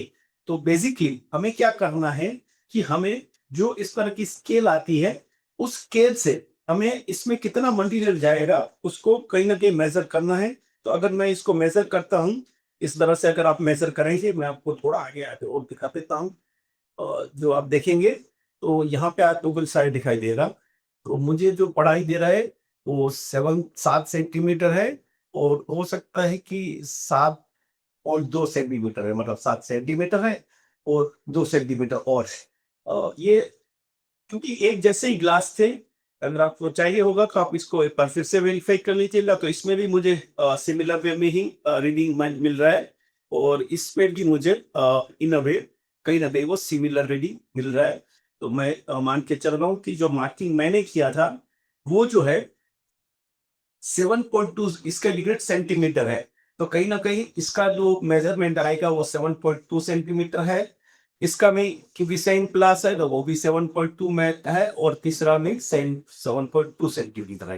तो इस तरह से हमने 7.2 और इसको मान लिया। अब क्या होगा कि ये इसमें मटेरियल भरेंगे, और मटेरियल भरने के बाद हम इसमें पानी डालेंगे। ठीक है, अब यहाँ पानी की क्वांटिटी का महत्व नहीं है, आप कितना पानी डालेंगे, मैं आऊंगा उस मुद्दे पे, लेकिन उसकी क्वांटिटी कितनी गई उसका मतलब नहीं है। किस रेट से नीचे गया वो हमारे लिए ज्यादा महत्वपूर्ण है। तो इसके लिए हमें चाहिए होगा स्टार्टिंग टाइम, जब पानी डालेंगे एक साथ सब डाल देना है, बारी बारी नहीं डालना है। और एट अ टाइम, तो नॉर्मली आप स्टॉप वॉच यूज कर सकते हैं। इसमें भी स्टॉप वॉच, मोबाइल में भी स्टॉप वॉच के फंक्शंस आते हैं। और अगर कुछ भी नहीं करना है, तो आप नॉर्मली जो आपका मोबाइल में अगर कोई भी रीडिंग आता है, तो वो रीडिंग टाइम का जो रीडिंग है, वो टाइम की रीडिंग को यहाँ स्टार्टिंग टाइम और एंड टाइम देख सकते हैं। बेस्ड ऑन दैट टोटल कितनी सेकंड कंज्यूम हुई, उसको वहां जाने के लिए कितना सेकंड लगा, तो इसको आप कह सकते हैं अगर परमिएबिलिटी का रेट हम कैलकुलेट करेंगे, तो रेट कैसे करेंगे? तो रेट करेंगे सेंटीमीटर बाय सेकंड, मतलब 1 सेकंड में आप कहते हैं ना, जब हम स्पीड टेस्ट करते हैं, कहते हैं ना इसकी 70 किलोमीटर स्पीड से वो गया, या ये ट्रेन इतनी स्पीड से गई, मतलब 120 की स्पीड से गई, तो उसमें 1 घंटे का फिक्स है, 1 घंटे में कितना ट्रैवल किया। तो यहाँ पे वो बॉटम जो लिखा है वो सेकंड है, कि सेकंड की जगह मिनट भी हो सकता है, डिपेंड्स, और ये और कुछ भी हो सकता है समय के अंतराल में। लेकिन ये जो है अंतर अभी हम सेंटीमीटर से करेंगे, तो ये डिफर कर सकता है और इसको आप चेंज भी कर सकते हैं बाद में। तो इस तरह से करेंगे तो हमारा ए वैल्यू है वो सेंटीमीटर है, और बी वैल्यू है वो हमारा सेकंड में आएगा। तो ए से बी को डिवाइड करेंगे तो हमें पता चलेगा कि किस रेट से पानी ने इस मटेरियल में ट्रैवल किया। ठीक है, पानी कितना लगेगा? तो देखिए, पानी कितना लगेगा उसके लिए हम पहले वाले प्रयोग को कहीं ना नहीं बेस बनाएंगे, क्योंकि पानी इस मटेरियल में जब मैं डालूंगा तो उसको नीचे तक ट्रैवल करना है, और तभी जाके मैं इसको मेजर करूंगा। बॉटम से जब पानी निकलेगा तो मैं मेजर करूंगा। अब मैंने मान लीजिए कि ये फुल एब्सॉर्ब कर रहा था 70 ml, और मैंने डाला ही 50 ml, तो कभी पानी नीचे निकलेगा ही नहीं। तो मैं कितना भी वेट करता रहूं, मेरा प्रयोग सफल रहेगा नहीं। तो इसके लिए, क्योंकि सेम ग्लास है, सेम मटेरियल है, तो इसमें अगर आप देखेंगे तो कहीं ना कहीं हमारे पास ये 95 ml कहीं ना कहीं हमारे पास है, कि जो हमें ये कहीं ना कहीं इंडिकेट करता है कि अगर आप इतना पानी डालेंगे तो तीनों में से वो नीचे तक पहुंचेगा। ठीक है, तो अगर मैंने 50 लिया है, तो 50 सेंट में से तो शायद निकल जाएगा, लेकिन क्ले या इसमें नहीं पहुंचेगा, क्योंकि इसको और चाहिए होगा। तो इस तरह से हम इस पूरी व्यवस्था को, इस कैलकुलेशंस को करेंगे। ठीक है, तो फिर से वही विधि को हम दोहरा देते हैं। हमारे पास तीनों ग्लासेस है, और तीनों ग्लासेस को हम इसको यूज करेंगे भरने के लिए। ठीक है, अब स्केल, क्योंकि आपने मेजर कर लिया है, तो अब आपको स्केल की भी इसमें जरूरत नहीं पड़ेगी। तो मैं एक बार फिर अब मटेरियल इसमें भर लेता हूँ। मैं 170 ml तक मटेरियल को भरना है। ठीक है,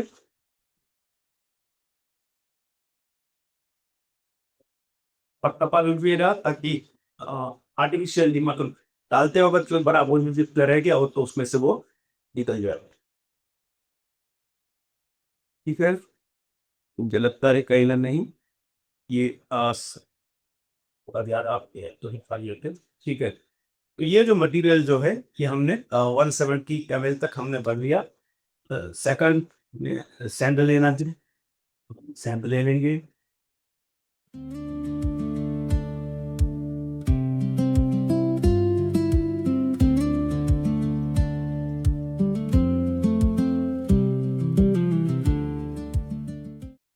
अब बहुत इंपॉर्टेंट है, इसमें हमें अप्रोक्सीमेटली, एग्जैक्ट तो नहीं, वी हैव डिटरमाइंड कि हम अप्रोक्सीमेटली 100 gallon पानी डालेंगे, और हो सके तो एट अ टाइम डाल देंगे, ताकि ऐसा ना हो कि हमें और कुछ हो। लेकिन अगर मान लीजिए कि अगर 100 ml डालने में आपको और बहुत प्रॉब्लम आ रहा है, तो हो सकता है कि आपको थोड़ा स्लोली उस पानी को डालना पड़े। लेकिन ऐसा ना हो कि ऊपर खाली हो जाए और आपने पानी ना डाला हो। तो मैं कुछ नहीं कर रहा हूँ, मैं फिर से इसमें 100 ml को मैं मार्क कर लेता हूँ, और इसमें यूज कर लेता हूँ। ठीक है, इससे वही सिस्टम स्टैंडर्ड है हमारा मेजरमेंट यूनिट। इसमें हम अब कैलकुलेट करेंगे हम सब। एक,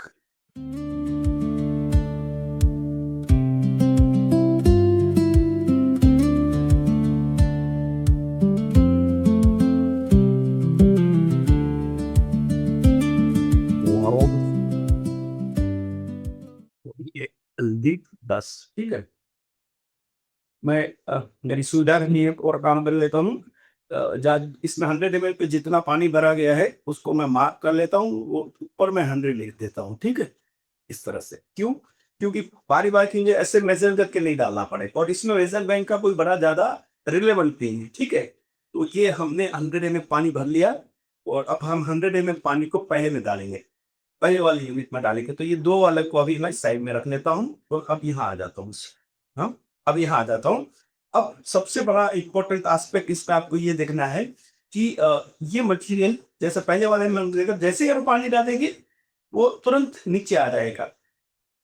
तो स्टार्टिंग टाइम और एंड टाइम में बहुत फर्क नहीं रहेगा।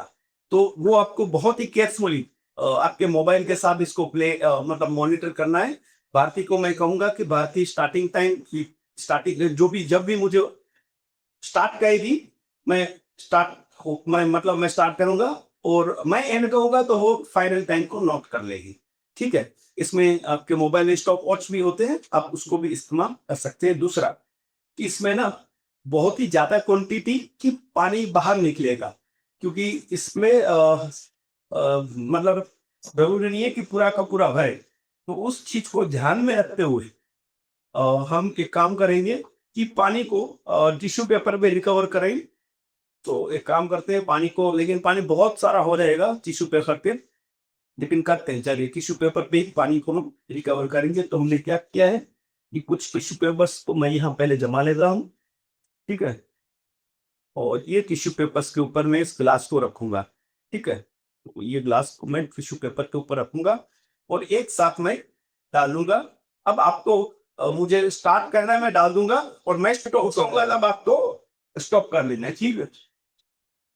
हम्म। Start.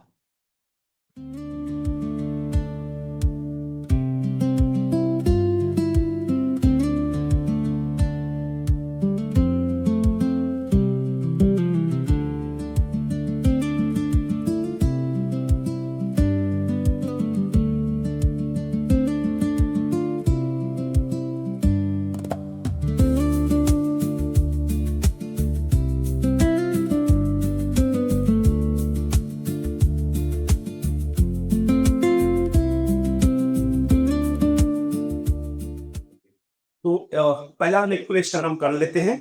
पहले कैलकुलेशन को बाद में ने जो टाइम मेजर किया था उसको हम देख लेते हैं। 7.2 सेंटीमीटर को ट्रैवल करने के लिए भारतीय बैंक बता रहे हैं कि उनको तकरीबन स्टार्टिंग टाइम जो भी था उन्होंने स्टॉप वॉच यूज किया था, तो ये अभी हमारे लिए एप्लीकेबल नहीं होगा। उन्होंने स्टॉप वॉच में स्टार्ट और एंड पे जब क्लिक किया तो उनका जो टोटल टाइम आया वो है 4 सेकंड। इसका यूनिट ऑलरेडी सेकंड है, तो अब आपको यहाँ और से यूनिट लिखने की जरूरत नहीं है।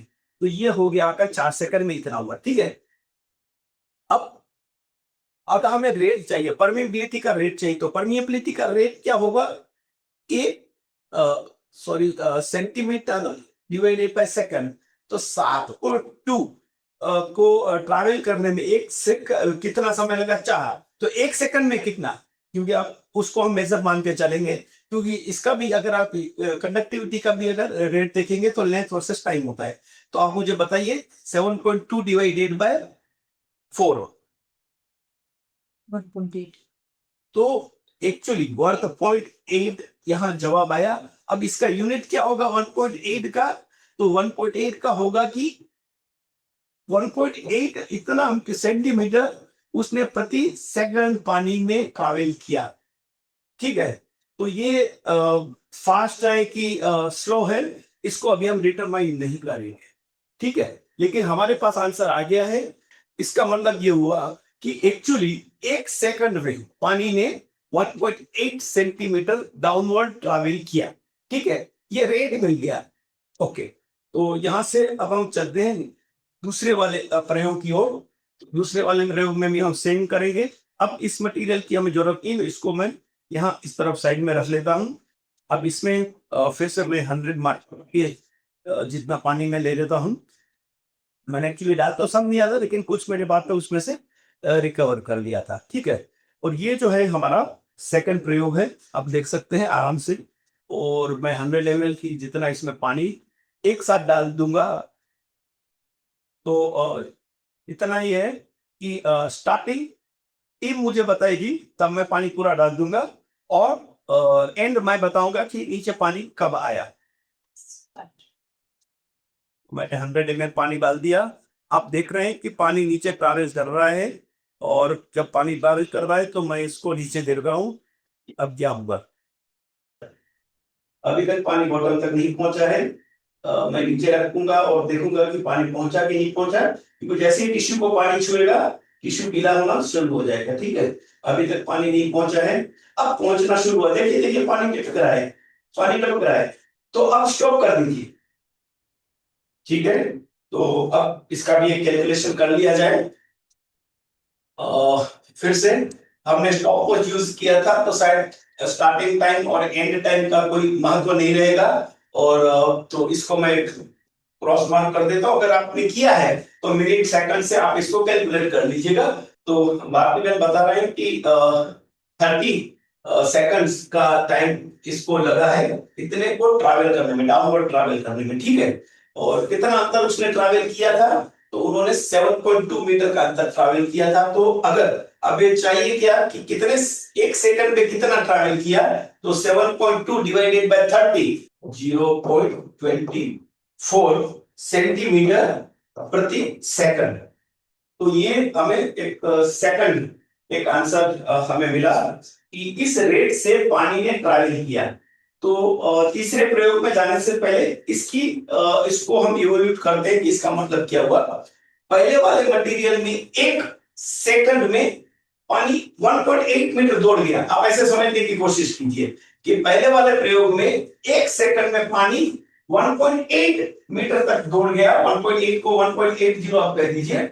और जब दूसरा प्रयोग किया सैंड के साथ, तो एक सेकंड में वो सिर्फ 0.24 सेंटीमीटर ही आगे जा पाया।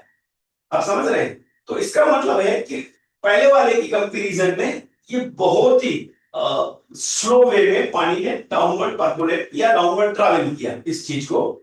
अगर आप इसको मतलब कंपैरिजन कीजिए, तो कंपैरिजन में अगर इसको देखेंगे तो ये 1/8 के जितने के आसपास आ रहा है कि मतलब जो पेबल्स में जो रेट से पानी डाउनवर्ड ट्रैवल कर रहा था, सैंड में उसको लगभग लगभग 8 गुना ज्यादा समय लग रहा है उसको ट्रैवल करने में। ठीक है, अंतर तो वही, उसको काटना था। तो ये सेकंड हमारा प्रयोग था जिसको हमने अंजाम दिया। तो इसको मैं साइड में रख लेता हूं। अब हम क्ले के साथ ही प्रयोग को फिर करेंगे। मैं 100 ml के आसपास पानी को फिर से ले रहा हूँ। तो केयरफुली इसको लीजिए। ठीक है, तो अब आप देख लीजिए कि हमारे पास दो चीजें आ गई है। हमारा मटेरियल पूरा हमारे पास हिसाब किताब है। टीम मुझे स्टार्टिंग कहेगी, मैं स्टार्ट करूंगा, एंड में कहूंगा, और देखते हैं कि एंड कब आएगा इसका। तो आप बताइए। ये मैंने पानी को डाल दिया। ठीक है, पानी इनिशियली तो बहुत ही फास्ट रेट से नीचे की तरफ ट्रैवल कर रहा है। अब तीनों में हमने एक जितनी ही क्वांटिटी का पानी इसलिए डाला ताकि तीनों के ऊपर एक हाइड्रोलिक प्रेशर जो है वो इक्वल बना रहे। ऐसा ना हो कि हाइड्रोलिक प्रेशर की वजह से डाउनवर्ड पर्कुलेशन में कुछ इश्यू आए। इसके लिए हमने इस चीज को किया। मैं आपको रिक्वेस्ट करूंगा कि ये जब आप क्ले के साथ काम करेंगे तो ये बहुत लंबा समय ले सकता है। आप देख रहे हैं अभी बहुत ही स्लोली, पहला 1 सेंटीमीटर ही गीला हुआ है, लेकिन नीचे जाते जाते जाते जाते जो और स्लो होता जाता है। तो ये हो सकता है कि आपका जो पानी का डाउनवर्ड पर्कुलेशन रेट जो है वो कुछ मिनटें नहीं, कुछ घंटे चले। तो वो आपको थोड़ी धीरज रखनी है। हो सकता है कि आप एग्जैक्ट फिगर डिराइव करें या ना करें, वो दूसरी चीज है, लेकिन पता तो चल रहा है ना क्या हो रहा है। ठीक है, इतना ट्रैवल करने में पहले वाले को जब 4 सेकंड लगे थे, दूसरे वाले को 30 सेकंड लगे। भारती बहन बताइए अब तक कितना सेकंड लग गया हमें? अभी तक 1 मिनट 1.5 मिनट होने आई है, और अभी तक पानी जस का तस ऊपर बना हुआ है। तो अब आपको जो भी डेटा निकालना है आप निकालते रहिए। लेकिन क्योंकि ये स्लो मटेरियल था, तो कल हमने एक प्रयोग किया था सिमिलर वे में, और इसमें अगर देखिए तो लगभग कल हमने दोपहर को 1 बजे के आसपास इस प्रक्रिया को दोहराया था, और सुबह 10 बजे ये पानी यहां तक पहुंचा था।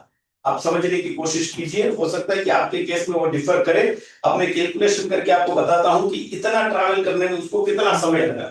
ठीक है, तो 1 बजे हमने निकाला था, और अभी सुबह 10 बजे थे। तो उसका मतलब है कि 10 घंटे एक लगे और 11 घंटे दूसरे लगे, क्योंकि 1 बजे से रात को 12 बजे तक और रात को 12 बजे से लेकर 10 बजे तक, तो कुल मिला के हमारे घंटे हो गए थे 21। तो अगर आप देखेंगे मैं थोड़ा यहाँ कैलकुलेशन के लिए बताता हूँ, 21 घंटे लगे, 21 आवर्स लगे। अब इसको अगर आप 60 से मल्टीप्लाई कीजिए, कितना आता है आंसर? 1260 मिनट लगे हैं। अभी तो ये मिनट है, अभी तो हमें सेकंड में कैलकुलेट करना है, तो इसको फर्दर एक बार 60 से मल्टीप्लाई कर दीजिए, 75,600। अब इतनी सेकंड लगी इसको ट्रैवल करने में, तो सिमिलर वे में कैलकुलेशंस को एक बार दोहरा लेते हैं। तो ये हमारे पास ये था। चलिए, इसका हमारा स्टार्टिंग टाइम क्या था, एक बार इरेज करके देख लेते हैं। स्टार्टिंग टाइम हमारा क्या था? तो स्टार्टिंग टाइम 29 तारीख को 1 PM था, ठीक है। और इसका एंड टाइम क्या था? तो 30 तारीख को 10 AM था। तो इसको जब हमने कैलकुलेट किया तो हमारा आंसर आया 75,600 सेकंड। 75,600 सेकंड, ठीक है, ये हमारा जवाब आया। अब इसको डिवाइड करके दिखाइए 7.2 को, तो मुझे जो जवाब दिखाई दे रहा है मैं उसमें हाथ डालता हूं, 0.00009 इतना मेरे को आंसर हो, और बाकी भी मेरे को फिगर है लेकिन वो नहीं है। तो इतना सेंटीमीटर पर सेकंड। आप देखिए, पहले वाला 1 सेकंड में लगभग 1.4 सेंटीमीटर, 1.8 सेंटीमीटर दौड़ गया, और दूसरे वाला 1 सेकंड में 0.24 सेंटीमीटर दौड़ा। मतलब 2.4 सेंटीमीटर का मतलब है 2 मिलीमीटर से ज्यादा और 3 मिलीमीटर से कम। लेकिन इसको तो देखिए, इसको तो पढ़ना भी मुश्किल हो रहा है। तो इतनी स्लो रेट से पानी इसमें ट्रैवल करता है, ठीक है। हमारा ऑब्जेक्टिव ये नहीं है, हमारा ऑब्जेक्टिव ये है कि हमें ये तय करना है कि ये तीनों में से सबसे हाईएस्ट परमिएबिलिटी किसकी है, लोएस्ट परमिएबिलिटी कितनी है। तो मुझे लगता है कि इसमें सबसे लोएस्ट परमिएबिलिटी हमारी क्ले की। एक हमारा ऑब्जर्वेशन ये रहा, ये इंडिविजुअल एस्टिमेट्स नहीं है, ये एक्चुअली में हमने फाइंड आउट किया है। और किसकी हाईएस्ट परमिएबिलिटी है, तो हमने देखा पेबल की सबसे हाईएस्ट है, एग्रीगेट या जो स्मॉल एग्रीगेट है उसकी हमारी सबसे हाईएस्ट है, ठीक है। और अगर इस चीज को अगर हम देखेंगे तो आपको देखा होगा, तो हमने 3 टर्मिनोलॉजी को यूज किया था जब इसकी पढ़ाई कर रहे थे। तो एक टर्मिनोलॉजी थी एक्विफर, ठीक है। दूसरी हमने कहा था एक्विटार्ड। एक्विटार्ड में क्या होता है, पानी बहुत स्टोर नहीं होता, बहुत फास्ट मूव करके चला जाता है। एक्विफर में क्या होता है, पानी स्टोर भी होता है, रिकवर भी होता है। और तीसरा होता है एक्विक्रूड। ये तीनों मटेरियल अगर आप देखेंगे तो जो हमें जो समझ में आ रहा है कि जो एग्रीगेट है वो कहीं ना कहीं इस तरह से बिहेव कर रहा है। ये थोड़ा बहुत रिफाइंड एग्रीमेंट है या एग्रीगेट है, इसलिए थोड़ा इस तरह से है। अदरवाइज ये पानी स्टोर करता भी है तो भी स्टोर नहीं कर पाता, नीचे सीधा चला जाता है। तो इसमें आप बोर या कुआं वगैरह हिल करके कुछ मिल नहीं सकता, क्योंकि वो पानी अपने आप में स्टोर कर ही नहीं रहा है। एक्विक्रूड की जब बात आती है तो वो बहुत पानी स्टोर तो कर लेता है अपने पास, लेकिन वो पानी आपको रिकवर ही नहीं होना। आपने देखा ना स्पेस में कितना स्लो हाइड्रोलिक कंडक्टिविटी है। तो अगर इसमें कुआं बना भी लेंगे हम, तो अगर वो गीला भी है और कुआं भी बना लिया, तो वो वेल बहुत यील्ड नहीं देगा। और एक बार थोड़ा पानी दे दिया तो उसको फिर उसको भरने में बहुत ही लंबा समय लगेगा। तो इसमें मुझे लगता है कि हमारा क्ले जो है वो कहीं ना कहीं इस तरह से पार्टिसिपेट कर रहा है पूरी प्रक्रिया में, और एग्जिबिट कर रहा है कैरेक्टर को। और जो सेट जो है वो कहीं ना कहीं हमें इस दोनों के बीच में लग रहा है। तो सैंड एक्विफर है, तो ये इसीलिए शायद इसी तरह के प्रयोगों से पता चला होगा कि सैंड जो है, लूज एल्यूवियम जिसको हम कहते हैं, वो एक बड़ा अच्छा एक्विफर है, क्योंकि ठीक ठाक पोरोसिटी भी है और उसकी ठीक ठाक परमिएबिलिटी भी है, हाइड्रोलिक कंडक्टिविटी भी है। तो इसकी वजह से हमें वो पानी दे पाता है। अब ये कितना यील्ड करेगा, कितना रिटेन करेगा, ये कोई अलग प्रयोग की बात है जो इस एनवायरमेंट में हम नहीं कर सकते हैं, ठीक है। क्योंकि यहाँ पे हमने ऊपर से ये वर्टिकल प्रयोग कर रहे हैं, जबकि वो जो पूरी प्रक्रिया है वो सैचुरेटेड जोन में हॉरिजॉन्टली होने वाली प्रक्रिया है। और यहाँ पे हमारे पास इस तरह का कोई सुविधा नहीं है। उस प्रयोग को हम यहाँ नहीं करते हैं। वो जब आप यहाँ आएंगे तो उसमें हमने कुछ ऐसी सुविधा यहाँ प्रयोग की हुई है, तो इन पर्सन सेशन के वक्त उस प्रयोग को हम करेंगे। फिलहाल के लिए ये दूसरा प्रयोग हम यही समाप्त करते हैं।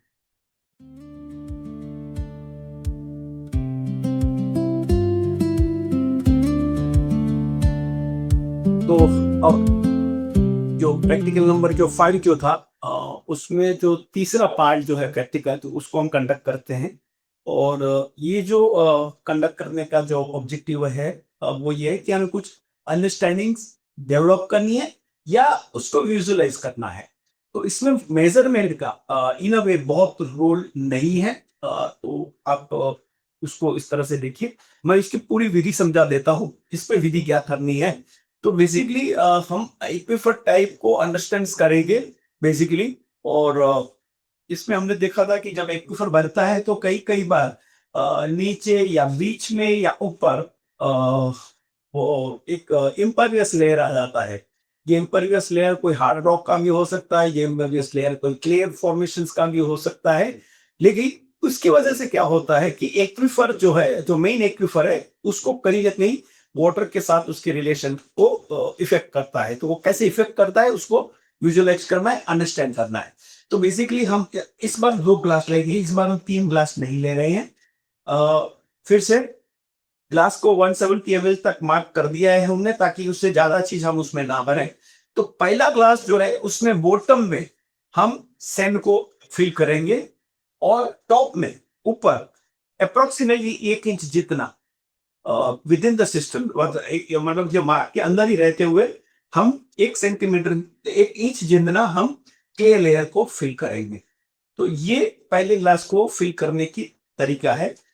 तो इसका मतलब ये हुआ कि नीचे हमारा एक्विफर होगा और ऊपर जो है एक क्ले आदि पर लेयर आ गया। दूसरे में क्या लाएंगे, नीचे सैंड रखेंगे, ऊपर सैंड रखेंगे, लेकिन बीच में क्ले का एक हम लेयर डाल देंगे।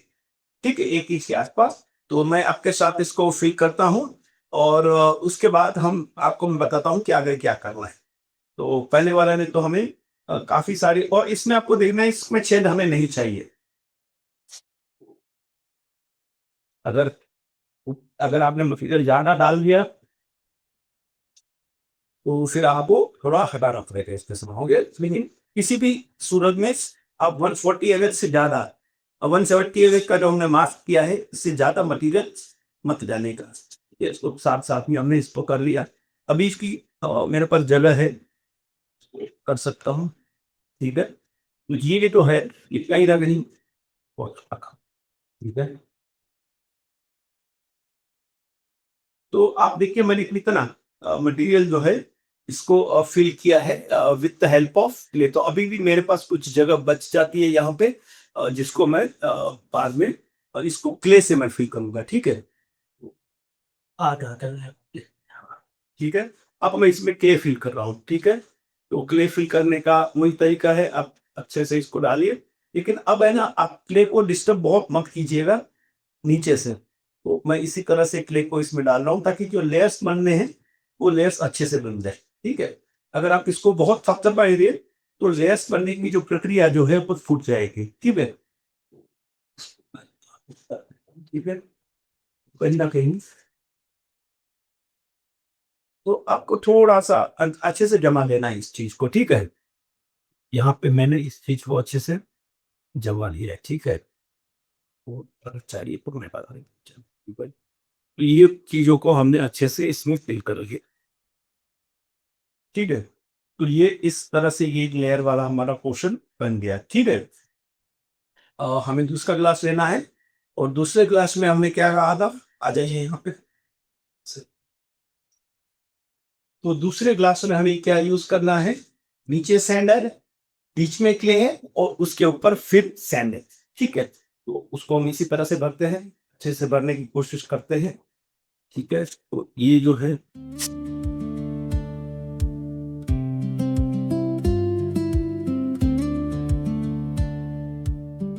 इतना क्या भरना है उसका थोड़ा बेहतर अंदाजा आप पहले से लगा लीजिएगा, वरना क्या होगा कि सैंड के ऊपर अगर आपने क्ले डाल दी तो पूरी की पूरी सिस्टम्स को आपको बाहर निकालना पड़ेगा, उसको रिफिल वगैरह करना होगा। तो ठीक है, अब मैं एक छोटा-सा 1 इंच के आसपास का लेयर बना देता हूँ क्ले का, ठीक है? अच्छे से बनाना है क्ले लेयर को, ठीक है? और आपको नीचे से इसको कुछ नहीं करना है, आप ये ध्यान रखिएगा, ठीक है? क्योंकि अगर आप नीचे से इसको करेंगे तो वो लेयर जो है, जो अभी आपको बहुत ही साफ दिख रहा है, वो लेयर कहीं न कहीं आपका गड़बड़ा जाएगा, ठीक है?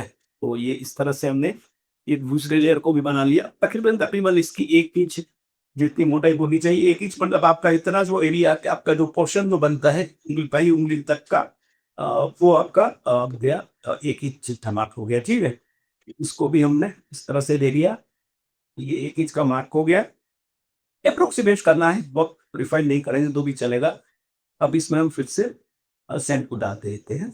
और कहाँ तक डालेंगे सेंड को? तो हम सेंड को डालेंगे हमारा जो एक मतलब 170 ml की जो लिमिट तय की है, वहाँ तक डालेंगे। ठीक है भाई, और देखो मैं डाला नहीं डाला, ठीक है। ये भी मेरा हो गया काम। तो ये 2 लेयर्स आप देख रहे हैं कि किस तरह से हमने बनाए। कहीं न कहीं अब इसमें हम पानी डालेंगे और पानी डाल के देखेंगे, ऑब्जर्वेशन दोनों में बहुत ही इमीडिएटली पानी डाल के देखेंगे कि क्या होता है। तो कितना पानी डालना है, तो मैं आपको बता देता हूँ कि इस प्रयोग के लिए पिछली बार हमने 100 ml पानी लिया था, तो इस प्रयोग के लिए हम आधा, क्योंकि आधा ही मटेरियल इसमें सैंड है, पूरा तो सैंड है नहीं। तो इसमें हम 50 ml के जितना पानी लेंगे, तो मैं 50 ml मार्क कर लेता हूँ, ठीक है? ये 1,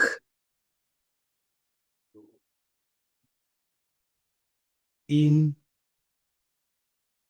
4 और 5, ठीक है। तो ये जो है हमने 5 का कर लिया। तो अगर आप चाहें तो एक दूसरा ग्लास लेके उसमें भी आप 5 ml वो पहले से ही मेज़र कर लें, ताकि बारी-बारी बहुत समय ना लगे मेज़र करने का, ठीक है? इसको भी हम मेज़र कर लेते हैं। अब दोनों में 50 ml पानी को ले लिया है। पानी कितना लिया वो भी एक लिमिट के बाद इतना इम्पोर्टेंट नहीं है, हमें ये देखना है पानी के साथ मटेरियल का बिहेवियर किस तरह का है। पहले केस में आप देख सकते हैं कि नीचे वाला जो हमारा जो पोर्शन जो है, ये एक अच्छा एक्वीफर है, लेकिन ये एक्वीफर जो है वो ओवरलाइन है एक क्ले मटेरियल से, ठीक है? तो वहां क्या स्थिति का निर्माण होगा वो हम देखते हैं। और दूसरे में क्या है कि नीचे एक एक्वीफर है, बीच में एक क्ले का लेयर है, इम्परवियस लेयर है, और इसके ऊपर फिर एक वेफर है, ठीक है? तो ये दोनों चीजों को हम देखेंगे। अब दोनों में बारी बारी मैं दोनों में एक साथ पानी डाल के देखता हूँ और आप अच्छे से ऑब्जर्व कीजिएगा कि क्या होता है, ठीक है? ये दोनों में हमने 50 ml तक पानी डाल दिया, ठीक है? अब देखिए पहले वाले में अगर हम देखेंगे, ऑब्जर्वेशन करेंगे आप आराम से, तो पहले वाले में के जो है वो पानी को बहुत ही इमीडिएटली सोख तो लिया, लेकिन वो बहुत पानी को नीचे नहीं जाने दे रही है। जो पहला वाला ग्लास था, जिसमें हमारा टॉप जो लेयर जो था वो क्ले का है। दूसरा वाला ग्लास जो है जिसमें हमने एक्चुअली इन बिटवीन एक क्ले लेयर बनाया है। अब देखिए थोड़ा और समय ले लेते हैं और उसके बाद हम ऑब्जर्वेशन करते हैं क्या हुआ।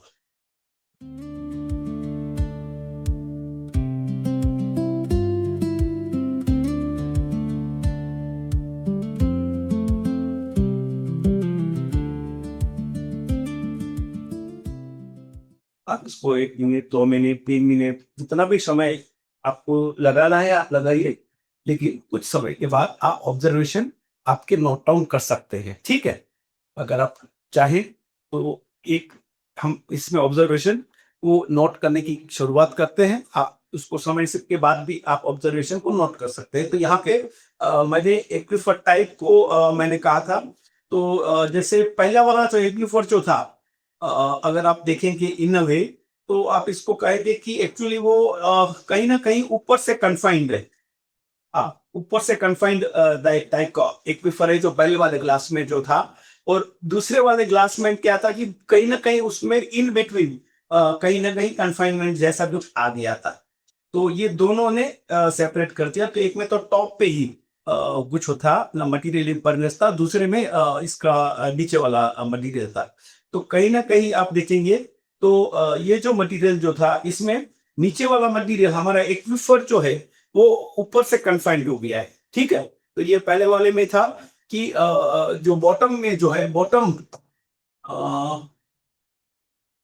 और बॉटम का है या और कोई शब्द इस्तेमाल करें, बॉटम जो एक्विफर है जो है, वो एक्चुअली कन्फाइंड हो गया है ऊपर के लेयर से कहीं ना कहीं। तो ये इस तरह का है। और आप देखिए कि हमारा एक्विफर तक अभी तक पानी नहीं पहुंचा है, अभी तक, जितना भी आप समय ले लीजिए, अभी तक पानी नहीं पहुंचा है। अगर मान लीजिए कि पानी बहुत समय के बाद कुछ पहुंच भी जाए, तो उसकी बहुत ज्यादा क्वांटिटी नहीं होगी उस केस में। तो नीचे वाला एक्विफर जो है वो इन अ वे सेचुरेट नहीं होगा, अगर पानी पहुंच भी गया तो, लेकिन अभी तक तो नहीं पहुंचा है। तो इसका मतलब है कि हमारा ऑब्जर्वेशन क्या है कि जो क्ले जो है वो पानी को, वाटर को परकोलेट नहीं होने दे रही है। And हमारा एक्विफर जो है वो ड्राई रह गया है। अब मेडिकल ऑब्जर्वेशन जो भी आप करना चाहे आप लिख सकते हैं, ठीक है। तो ये एक तरह की एक सिचुएशन थी पहले वाले में। दूसरे वाले में अगर आप देखेंगे तो कहीं ना कहीं आप ये कह सकते हैं कि इन बिटवीन, मतलब इन बिटवीन एक हमने एक इम्परवियस लेयर आ गया है। और आपने देखा होगा कि इम्परवियस लेयर नीचे वाले एक्विफर को तो कन्फाइन कर रहा है, बॉटम वाला जो एक्विफर है वो तो कन्फाइंड है, ठीक है। लेकिन टॉप वाला जो एक्विफर जो है वो कहीं ना कहीं ओपन टू एयर है, मतलब क्या कहते हैं आप, अनकन्फाइंड है या फेरेटिक है, ठीक है। तो ये इस तरह से ये है। और ऑब्जर्वेशन ये है कि जो फेरेटिक एक्विफर होता है, जो फेरेटिक एक्विफर है वो तो अच्छे से रिचार्ज हो गया, बारिश आई तो उसमें पानी चला गया, लेकिन इम्परवियस क्ले ने उसको होल्ड कर दिया। तो कहीं ना कहीं ये इसको नीचे वाले एक्विफर को ड्राई रखा है। तो जो बॉटम में जो हमारा कन्फाइंड एक्विफर है वो ड्राई है। तो ये हमें ये बताता है कि अगर नीचे एक्विफर है, तो अगर ये कंडीशन है हमारे, अगर नीचे हमारा एक्विफर जनरेट हो गया है, वो ड्राई हो चुका है, और ऊपर इम्परवियस लेयर है, तो आप लोकल रिचार्ज करते रहिए। बारिश का जो रिचार्ज होगा उसका कुछ भी बेनिफिट जो है वो नीचे तक नहीं पहुंचेगा। और इस वाली सिचुएशन में तो बहुत साफ है कि बारिश होते ही, जो पहले वाली सिचुएशन को हम डिस्कस कर रहे हैं उसमें तो बहुत साफ है कि बारिश होते ही क्ले जो है वो इम्परवियस लेयर फूल जाएगा, और उसकी वजह से पानी वाटर लॉगिंग होना इमीडिएटली शुरू हो जाएगा। तो इसकी वजह से क्या होगा कि वो इन्फिल्ट्रेट ही नहीं होगा पानी। आपने इन्फिल्ट्रेशन और पर्कोलेशन को देखा था, तो इस पर्टिकुलर केस को आप ऐसे भी समझने की कोशिश कीजिए कि पानी इन्फिल्ट्रेट ही नहीं हो पा रहा है, ओवरलेन फ्लो जनरेट करने में बहुत सपोर्ट मिल रही है इसकी वजह से। तो रिचार्ज क्या होगा? तो नेचुरल रिचार्ज इस केस में एक बॉटम वाले लेयर को नहीं मिल रहा है, मतलब हमारे एक्विफर जो उसको नहीं मिल रहा है।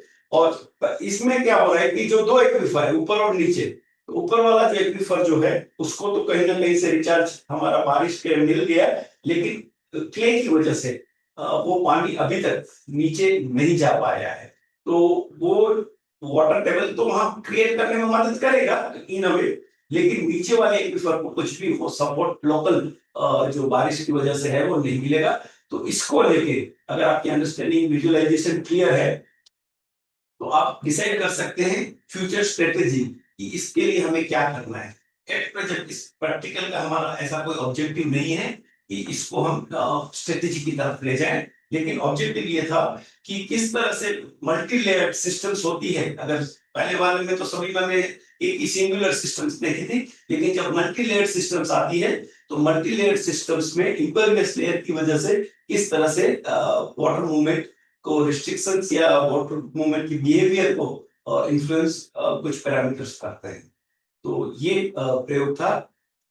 अब बहुत ही इंपॉर्टेंट एस्पेक्ट ये है कि ये जो प्रयोग आप वीडियो के माध्यम से, हमारे बनाए हुए वीडियो के माध्यम से आप देख रहे हैं, सीख रहे हैं, आपको यही प्रयोग, तीनों प्रयोग, यही सामग्रियों को आपके लोकली मार्केट से, लोकल नेचुरल एनवायरनमेंट से कनेक्ट करके आपको करने हैं, और आपको आपके ऑब्जर्वेशंस, आपके कैलकुलेशंस उसमें लिखने हैं, ठीक है। फिर से हमने तीन मटेरियल इकट्ठे किए थे, स्मॉल, वेरी स्मॉल एग्रीगेट्स थे, हमने सैंड इकट्ठा की थी और क्ले इकट्ठी की थी, ठीक है। तो ये 3 मटेरियल के साथ आप इस चीज को ले जाइए। आप पूरा समय लीजिए, आराम से कीजिए। अगर आपने जो भी सेटअप किया है प्रयोग का, वो अगर अच्छे से नहीं हो पाता है, फेल हो जाता है, तो उसको डिस्कार्ड कीजिए, दूसरी बात कीजिए। तो हो सकेगा कि थोड़ा आपकी इस प्रयोग करने की थोड़ी स्किल जो है वो एनहांस हो जाएगी, तो उसकी वजह से आपका प्रयोग दूसरी बार में अच्छे से हो जाएगा। लेकिन आप जरूर से इस प्रयोग, थैंक यू।